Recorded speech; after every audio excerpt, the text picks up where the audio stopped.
All right, so new episode. Just to fill you in a little bit on what's going on. Clutch hasn't been put in yet. I actually injured myself and my back's been pretty messed up. But I know I was thinking of like, what can I make a video on so I can push a video out for people to see. A lot of people have been asking on the channel what certain parts I have,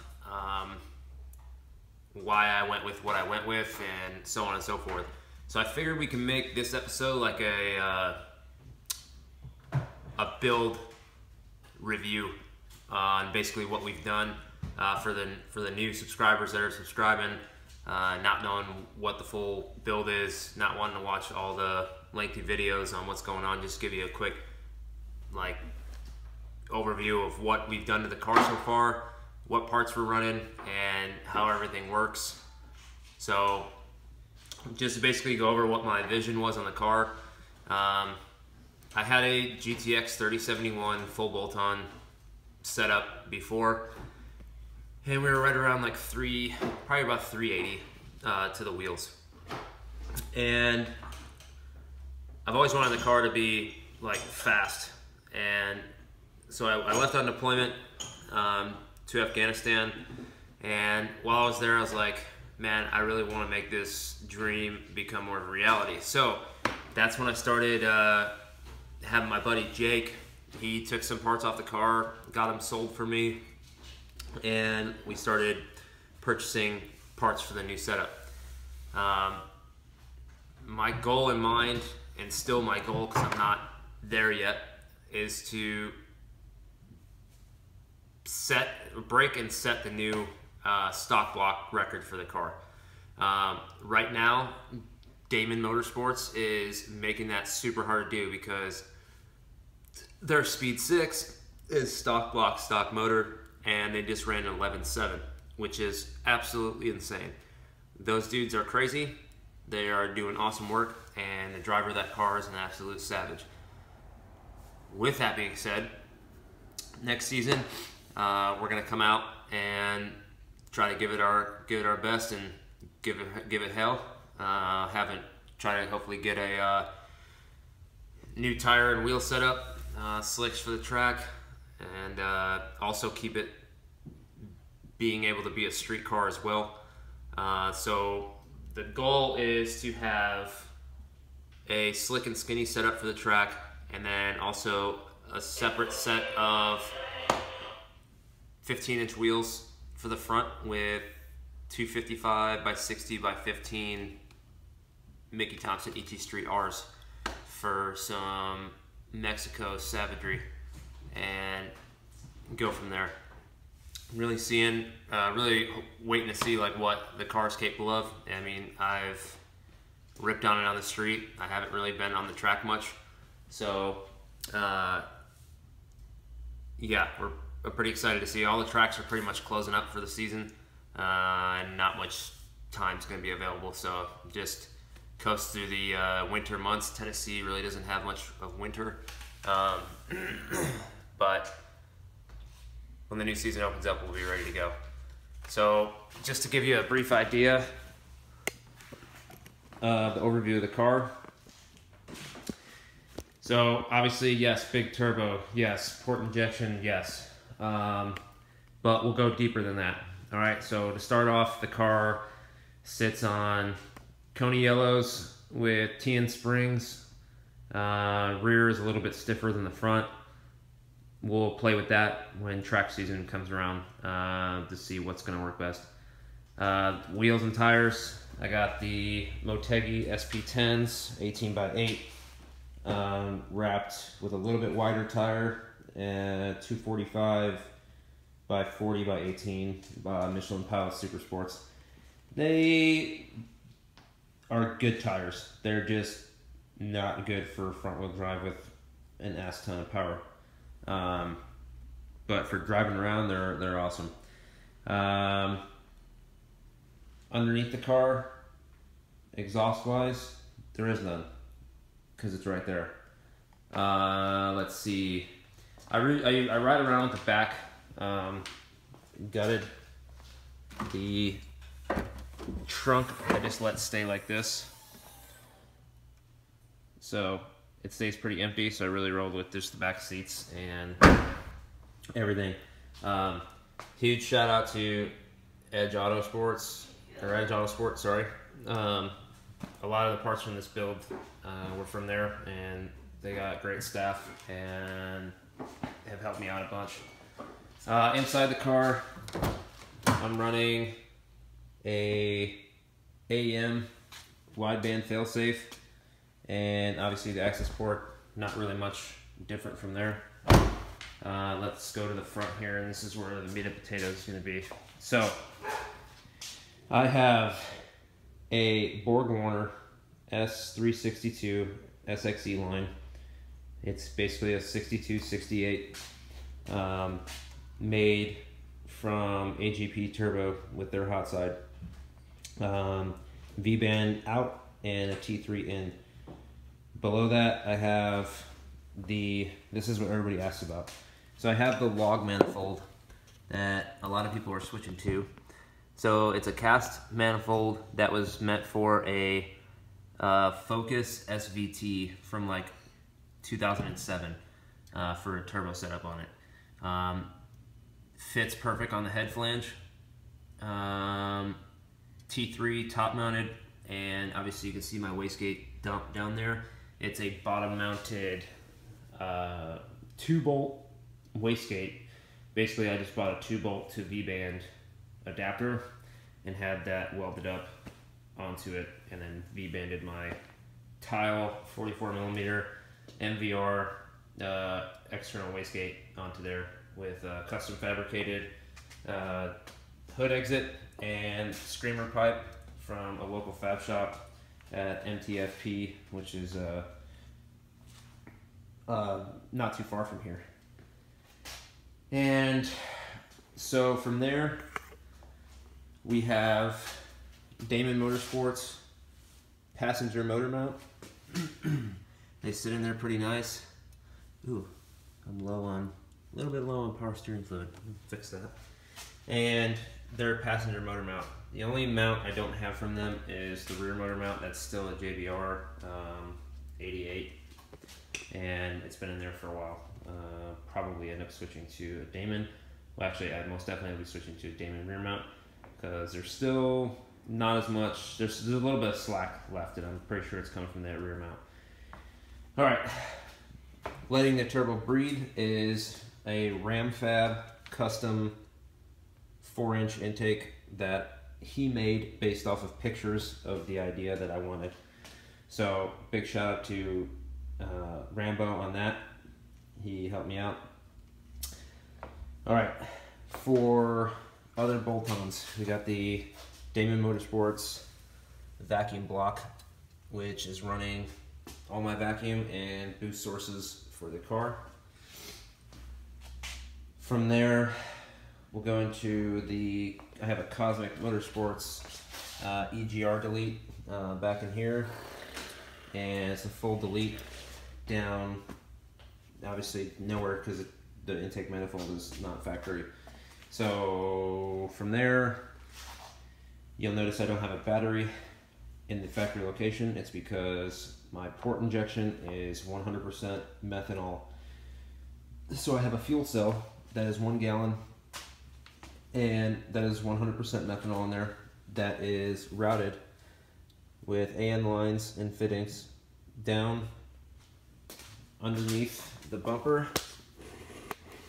to a pre-pump fuel lab filter that is 75 micron, and that also runs to, I have back behind here on the factory bracket behind the Mazda emblem is a AEM 380 liter per hour fuel pump, and then that runs to a post-pump fuel lab filter, which is 6 micron, and then that line runs up to the fuel rail to 1000 cc injectors, and then from there it goes to the fuel lab, fuel pressure regulator, and then I have a return line going up to the tank, and it's basically just a constant flowing system, and the fuel is always on tap Now, what controls that is obviously the split-second controller. All right, so Justin from Freak Tune has a tune that he has sent me for that right there, as well as the access port, and he has them married. So basically, whatever he wanted the split-second controller to do, he has that info on the access port for the car to actually adjust to when that sprays. And basically, that tells these when to pulse during the RPM range and boost range. And they'll pulse a certain amount of milliseconds, and that goes up as power goes up. Now, right now, I don't know exact power I'm at. I just know that we are somewhere around 500, maybe a little short, but that's okay. Car runs amazing. We are stock block still. So I have plenty of fuel and plenty of turbo to crank it up once we build the motor, but for now, we will stay where we're at, maybe a little bit buffing out once I get on the dyno, but not anything crazy. Obviously, turbo blanket on there, keep the heat under control. I don't have my hood scoop locked off. I personally like it because it keeps things cooled off while we're driving directly towards the turbo. So in my eyes, that's helpful. And then obviously the JMF manifold paint was done by my buddy Jake that you've seen on this channel. Unfortunately, I screwed up the paint, as you can see on the valve cover through here. I had a fuel line go out and pop off, and fuel puddled in there and ruined the paint. So that'll all come off and get redone, but that's fine because I have to paint the fuel rail, the turbo housing as well. And I think I'm gonna do some of the little pieces like right here, the housing for the high pressure fuel pump, stuff like that. And you can probably notice everything looks pretty clean. That's because Eric, that does the wire tucks, I have his lovely wire tuck in here, which made me be able to clean up a lot of stuff and mount the Damon block there and make everything look good. So huge shout out to Eric for your clean work and your help on this build as well. Inside the car I have JBR stiff mounts for the shifter itself, the shifter bushings, the solid shifter bushings. Have those in there. Intercooler piping, probably notice there's none running across. That's because it's underneath. I'm running the HTP under route piping, and I have that under there running underneath and up. Had to rig it up a little bit to adjust to my setup with the turbo, but I just used a silicone coupler to marry it to the turbo itself. And then down below I have the Cobb one-piece pipe, if you can even see it down here. Cobb one-piece, and then I have the Turbo Smart Raceport blow-off valve, and that works amazing. It's super reactive, so I like that. Sounds good as well. Probably wondering where the battery is. It's not in the trunk. This was inspired by Bryce Williams with the Gen 2. So basically I have a post set up right here on a bracket, so positive negative if I need to jump the car or anything. And if I can get you to see it down here, let's see if I can get it. I have, see where that SF is there, the Speed Factory? There's a bracket and holder there. It's actually a designed battery holder for a Odyssey, I think it's a PC 680 battery, super tiny. And toss it up there, and it's secure as shit. It doesn't get in the way of anything, and it's out of the way so I can clean up the engine bay and have a little bit more room for other things. It seems like a lot, but it really wasn't too bad. I think the biggest thing was wiring that we were running into issues with. If anybody orders a newer BorgWarner turbo, I will let you know right now that you have to drill the boost source. You can't just put a fitting on it and it's good to go. That if you look into that port, it's actually closed, and you have to drill it out yourself because it's there basically. I think their analogy behind it was you don't know what size boost source fitting you're going to use, so they don't know how big the hole needs to be or whatnot. So you have to drill it out yourself. I was having huge like boost spikes in the beginning. We couldn't figure it out. I traced everything down. I couldn't for the life of me figure out what was going on, and I finally just decided to look in there to see if anything was blocked or whatever, and sure shit, it was closed off. So once I did that, everything started working normal. I hit target boosts perfectly fine, and all was fine and dandy. I also have the N2MB watt box hooked up, and that thing is awesome. Flat foot shifting and all that good stuff. And I have that just tucked away in the glove box, and it's good to go. All my wiring is routed through underneath the windshield washer tray, going up and around, and then tapped into all the wiring. I do need to clean up this wiring right here. And basically, it's already good to go. I just need to loom it and make it pretty how I want it, and that'll be, you know, ready to go. Intercooler, I'm running the TR 1035 from Treadstone. Fits good. I have a Treadstone crash bar on there with I made my own brackets, but yeah, that works really well. I'm pretty happy with that. Speed Factory, not Speed Factory, Speed Performance valve cover cap to let the valve cover breathe. I do have a Damon Motorsports vented catch can down here, and that's hooked up to the PCV valve and the intake manifold. Eventually, once I go built motor, I will do probably 2 AN fittings on the valve cover and run those to a vented can, and then run a sealed can off the PCV. So just run it like that. But for now, it does its job and it's good to go. I don't get a terrible amount of blow by, but which is good. So you know it's tuned well. I know everything's working well, and the car is amazing. So one more thing too, the transmission. I have the transmission like semi-built, if you want to call it that. It's basically rebuilt. Back when I got the car, a few months into having it, we were getting a second gear grind. So wrote it out, did some research. I was still kind of new to the game, but went ahead to pull the transmission out and had that refreshed, new brass, new gears, everything, and then got Speed Performance shift forks for 1, 2, and 3, 4 with the brass pads, because what happened is second gear's shift fork pad, the stock one, just sheared off and was causing grinding, which caused the gear to blow out. So that's one other thing I have done too. So basically all that's left is putting the clutch in and building the motor, and that will be inevitable. That'll happen.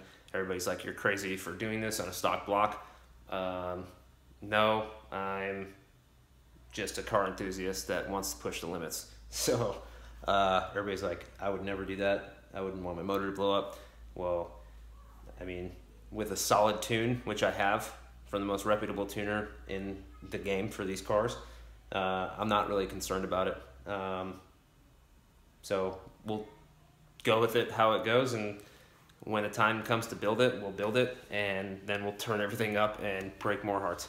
So we'll just keep the butt hurt flowing out the hater pipe and watch people's faces just make the weirdest look when they get gapped by a Mazda. It's the greatest thing ever.